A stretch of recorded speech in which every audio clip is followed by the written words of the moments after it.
క్రీస్తునాథునియందు ప్రియ సహోదరి సహోదరులారా, దేవుని బిడ్డలారా, ఈనాటి దివ్య గ్రంథ పఠనాలను ధ్యానించుకున్నట్లయితే పునీత బాప్తిస్మ యోహాను గారు తనను తాను తగ్గించుకొని క్రీస్తు ప్రభు హెచ్చింపబడవలెను అనే అంశమును బోధిస్తున్నాయి.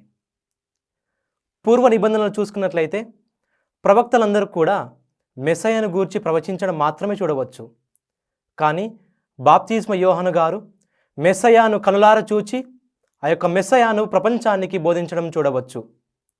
అదే విధముగా యోహాను సువార్త 3వ అధ్యాయము 26వ వచనములో బాప్తిస్మ యోహాను గారి శిష్యులు యోహాను గారి దగ్గరకు వచ్చి, మీరు ఎవరి గురించి బోధించుతున్నారో, ఎవరి గురించి సాక్ష్యం ఇచ్చుతున్నారో ఆయన బాప్తిజం ఇచ్చుతున్నారు అని చెప్పడం చూడవచ్చు.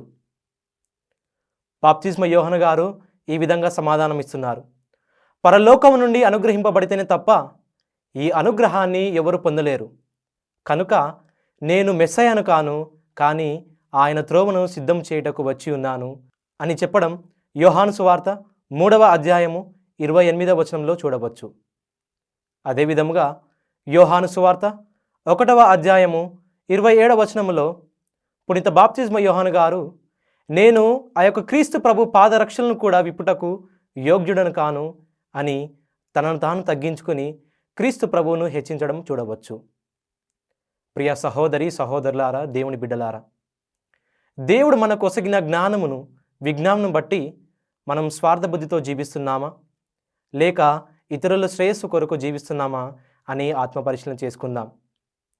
నేటి సువిశేషంలో పునీత బాప్తిస్మ యోహాను గారు దేవుడు తనకు ఒసగిన జ్ఞానమును బట్టి ఇతరులను ప్రభు మార్గంలో నడిపించిన విధముగా మనం కూడా దేవుడు మనకు అనుగ్రహించిన జ్ఞానముతో ఇతరులను ప్రభు మార్గంలోనికి నడిపించడానికి ప్రయాసపడుతున్నామా లేదా అని ఆత్మపరిశీలన చేసుకుందాం.